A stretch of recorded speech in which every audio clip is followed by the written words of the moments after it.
श्याम। जय श्री खाटू श्याम देवाय नमो नमः। आज की कहानी है मुजफ्फरनगर के एक लड़के की। कहानी बहुत प्यारी सी है और अच्छी कहानी है। कहानी शुरू होती है इनके जब पहली बार ये खाटू श्याम जी के बारे में जानते हैं। अभी ये खाटू श्याम जी के दरबार नहीं आए हैं। उस समय की बात है। इन्हें कहीं से खाटू श्याम जी के बारे में पता चलता है तो इनके मन में इनके प्रति आस्था जाग जाती है और ये घर पर ही खाटू श्याम जी की आराधना पूजा करने लगते हैं। यह कहते हैं कि जब से खाटू श्याम जी को मानने लगा था हर काम होने लगा था।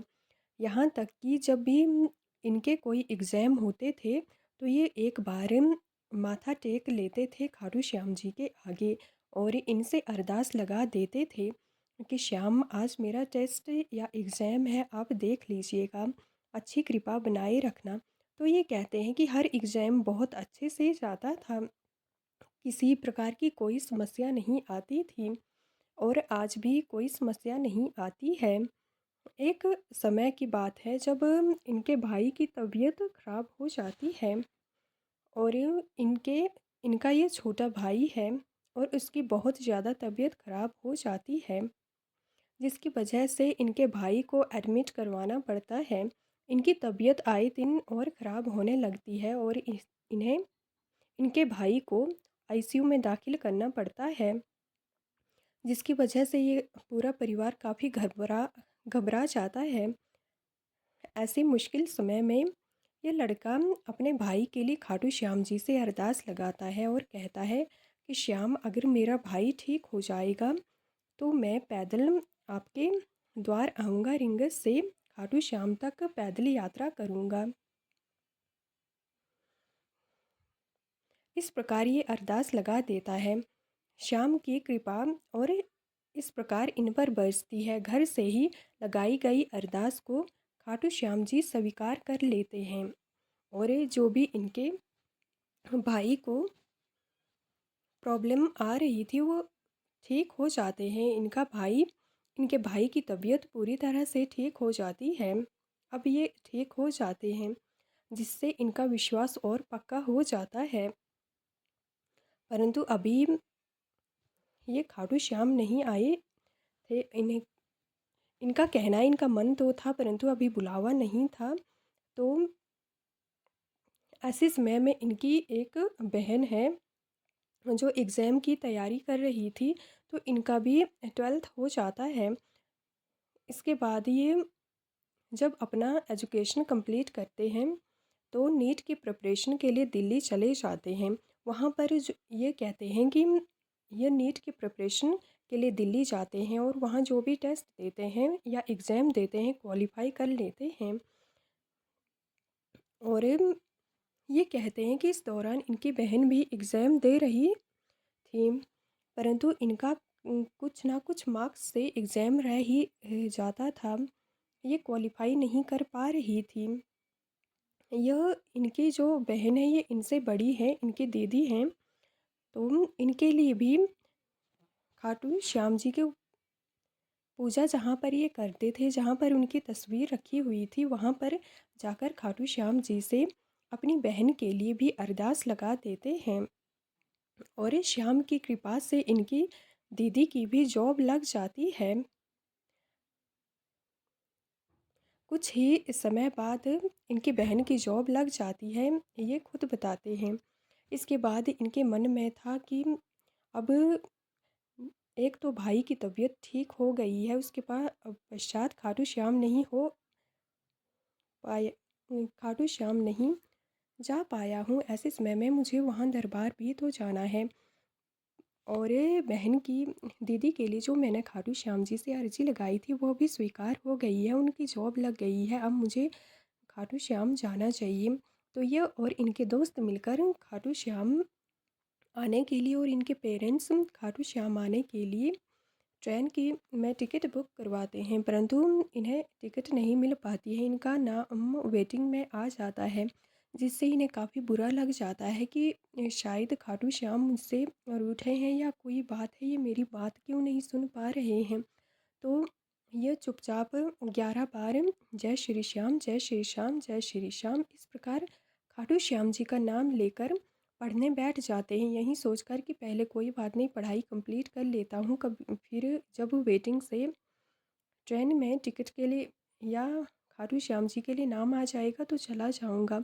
इस प्रकार पढ़ने बैठ जाता है तो इन्हें नींद आने लगती है और ये सो जाता है। तभी जब इनकी नींद खुलती है तो इन्हें फ़ोन आता है और फ़ोन पर इनके पेरेंट्स और जो कुछ लोग और भी थे वे बताते हैं कि कोई बात नहीं, हम बस से चलेंगे।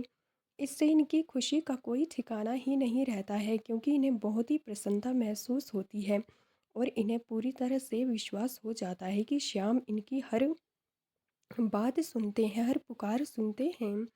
और इस प्रकार और इनके पेरेंट्स और कुछ दोस्त थे, उनके साथ ये खाटू श्याम जी के लिए बस में रवाना होते हैं और खाटू श्याम जी के दर्शन करते हैं। ये है इनके जीवन के कुछ चमत्कार जो सच्चे हैं, क्योंकि ये इस बार पहली बार ही खाटू श्याम आते हैं। उससे पहले ये कभी दरबार नहीं आए थे, जबकि घर से लगाई गई अरदास से ही इनकी सारी पुकार श्याम ने सुन ली थी और इनकी सारी पुकार को सुनकर ही खाटू श्याम दरबार में इन्हें बुलावा भेजते हैं। जय श्री श्याम। एक दूसरी कहानी है पूर्णिमा साहू की। यह भी खाटू श्याम जी की परम भक्त हैं। सच्चे चमत्कार की घटना है और पूर्णिमा साहू को खाटू श्याम जी ने दर्शन भी दिए हैं। यह कहती हैं कि यह खाटू श्याम जी को अपने घर के सदस्य या घर को चलाने वाले परम परमेश्वर के रूप में पूजती हैं। यह कहती हैं जो भी दिल से मांगा है सब मिला है, क्योंकि पहली बार जब ये दरबार आई थी तो हार कर आई थी। ऐसे समय में आई थी जब हजारों डॉक्टर्स को दिखाकर भी इन्हें कोई समाधान नहीं मिल रहा था। यह कहती हैं कि आज इस दरबार में आने से 4 साल पहले की बात है, जब इनके हार्ट की सर्जरी हुई थी। आप तो जानते हैं हार्ट की सर्जरी में बहुत कुछ ही लोग बच पाते हैं और कुछ लोग तो चाहे उम्र 20 हो, 40 हो, 30 हो, सर्जरी के दौरान ही अपना दम तोड़ देते हैं। परंतु श्याम की कृपा से इनकी सर्जरी तो हो गई। ये कहती हैं सर्जरी तो हो गई, परंतु फिर बहुत सारी प्रॉब्लम आने लगी थी। सर्जरी शायद अच्छे से नहीं हुई थी और ऐसे समय में ये काफ़ी परेशान रहने लगी थी। तब उस दौरान ये श्याम जी के भजन कीर्तन सुनती थी।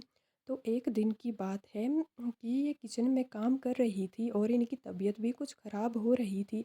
तब ये कहती हैं कि बाबा श्याम ने इन्हें साक्षात अपने दर्शन दिए। ये किचन ये किचन के अंदर थी और बाबा ने साक्षात इन्हें दर्शन दिए। फिर यहाँ ये अपने पति को बुलाती हैं और कहती हैं कि मुझे खाटू श्याम जी दिख रहे हैं। तो वे पूछते हैं, परंतु उन्हें नहीं दिखाई दिए। यह सिर्फ पूर्णिमा साहू को ही दिखाई दे रहे थे। पूर्णिमा कहती है कि उसके बाद से इनका पूरा जीवन ही बदल गया।